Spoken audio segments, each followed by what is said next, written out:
As the crypto markets fall, now is the time to be rethinking your strategy. Now is not the time to be looking at the thousands upon thousands of altcoins, thinking you're going to find the next 100x.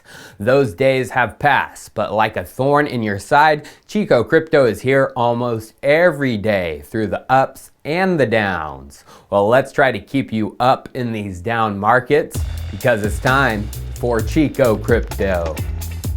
Yeah, if you think playing the shitcoin game in these turbulent markets is the right strategy, you have another thing coming. Now is the time to be looking at the blue chips, those that are going to be around come next cycle. Many of these altcoins who literally have no use cases are going to fade like dust in the wind. Dust in the wind. Now, I'm not saying there isn't going to be a time to speculate on the low caps, but you need to understand how the money flow in crypto works before investing. Money flows into crypto in a pattern. First, there's fiat, which goes into usually the easiest and most accessible to buy, Bitcoin and the large caps. Eventually, the money will flow into mid caps and the low caps, but this is when the markets are hot and we have an alt season. When the markets are up, the fiat flow into crypto is massive. Of course, money will trickle down into these mid and low caps, especially as the hype is strong and people are learning about crypto and becoming more knowledgeable on how to use the tools of the markets. When the markets are down, the money flow dries up, and of the little amount of fiat money coming into the markets, it's going to flow into Bitcoin and some larger caps. Little to none flows down to mid and small caps, especially as the hype dies down and people aren't excited to learn. Although that tiny amount of money flow going into Bitcoin and the large caps is the smart money. They know the cycle of crypto. They know they will be able to score rock bottom prices on some of the future's most valuable assets. For the rest of this episode, I'm going to explain this, beginning with Bitcoin. Now, owning one Bitcoin should be a goal of every crypto investor. There will only be a max of 21 million BTC, which means only 21 million people in this world can own a whole Bitcoin. And the president of El Salvador, Nayib Bukele, explained this in a tweet perfectly. He said, "There are more than 50 million millionaires in the world. Imagine when each one of them decides they should own at least one BTC. But there will only ever be 21 million Bitcoin. Not enough for even half of them. A gigantic price increase is just a matter of time." In my opinion, and Nayib's, owning a Bitcoin will be seen as a power symbol of the wealthy elite, just like owning a multi-million-dollar mansion or that sports supercar. The limited supply of Bitcoin, 21 million, doesn't allow even all the millionaires in the world to own a full Bitcoin, and they're going to want to have one, which alone will push up the price. Now, I'm sure when Bitcoin was at its peak of over 69K, owning a full Bitcoin seemed out of the grasp for most people. But now that Bitcoin is below 38K, a full Bitcoin doesn't seem so far out of reach. Per example, let's just say we're going into a bear market where Bitcoin will reach back down to 23K over the next 6 months. And we wouldn't reach back up to 38K until 6 more months later, aka a year. Let's just say you bit the bullet and you start dollar cost averaging 3K of your savings or income into Bitcoin over this time each month. After 1 month, Bitcoin is at 38K. Your $3,000 put in would own 7.9% of a Bitcoin. After month 2, Bitcoin at 35K, that $3,000 put in would net you 8.6% of a Bitcoin. Shoot, after 2 months, you already own 16.5% of a BTC, steadily on your way to a full one. After month 3, Bitcoin at 32K, the $3,000 would get you about 9.4% of a BTC. You are now close to a quarter of a BTC, so close. After month 4, Bitcoin at 29K, the $3,000 would get you a full 10.3% of a Bitcoin. You already have over a third of one. After month 5, Bitcoin at 26K, your $3,000 investment would net you 11.5% of a coin. After month 6, Bitcoin at 23K, your $3,000 would net you 13% of a BTC. In just 6 months of dollar cost averaging, you could possibly own over 60% of a Bitcoin. Thus, if you kept this same strategy on the way back up to 38K, the same percentages would apply. And over the next 6 months, totaling 1 year, you would own over 1.2 of a BTC. Now, I know a lot of you are going to say, but Tyler, I don't have an extra $3,000 to throw at BTC per month. That's just out of my limits. Well, you don't have to own a full BTC to be in the top.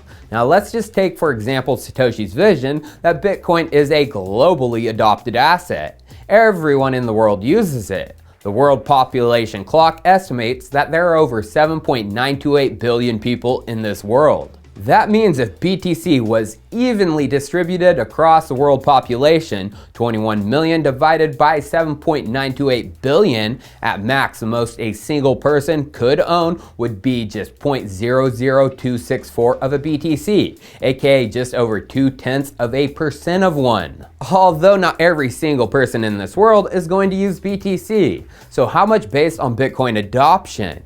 Well, in 2020, based on the number of Bitcoin users and the supply, the average Bitcoin holding was just 0.2 of a BTC, aka 20% of one.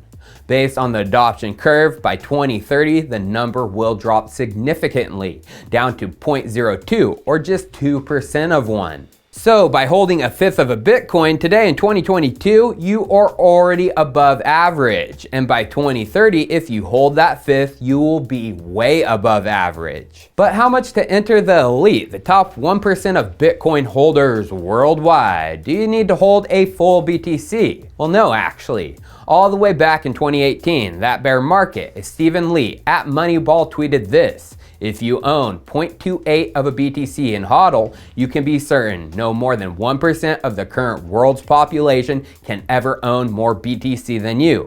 A modest investment of $1,830 today can ensure you are a 1%er in a future Bitcoin world.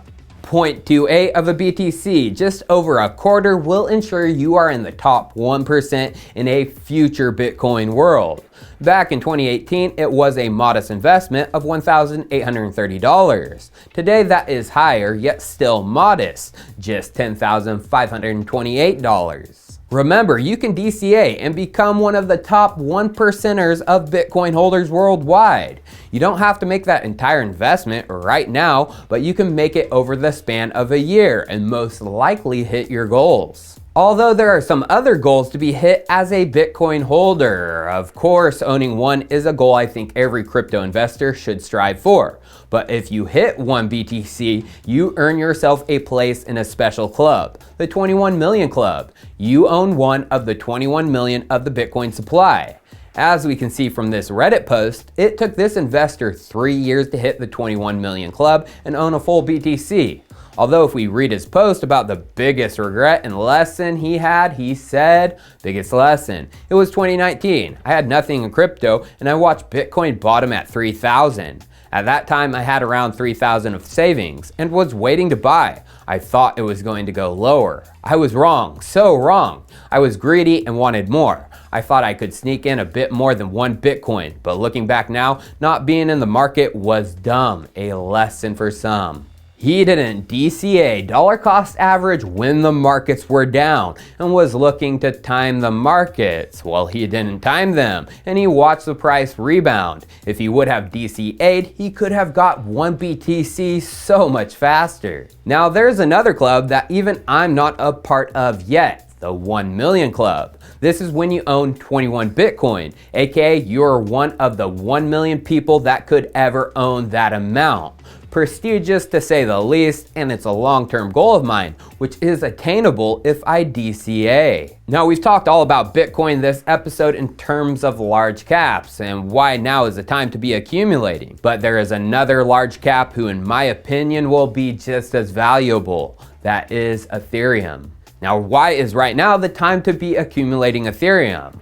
Well, this year they are completing the merge and switching completely to proof of stake by the end of Q1 or Q2. And proof of work will end forever, aka all the fees that are currently going to the miners will go to the stakers. Now, as we can see from beaconchain.in, there currently are 296,730 ETH2 validators. From cryptofees.info, we can see Ethereum over one day just produced over $23 million in fees for the network. Now, with the merge happening, it isn't going to reduce fees right off the bat. That will come with sharding down the road. So this amount isn't going to change with the merge. It will likely stay the same or even get higher, and the stakers will get all the fees.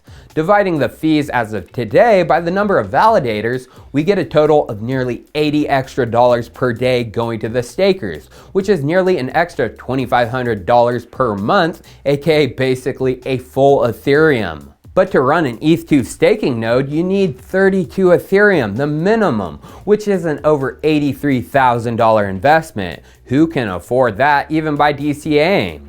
Well, you can get your share of those fees by using an Ethereum pooling technology like Rocket Pool, where you only need 0.01 of an ETH to share in the rewards. Own that tiny amount of ETH and you can take part in the share of the coming staking fees that nobody sees coming.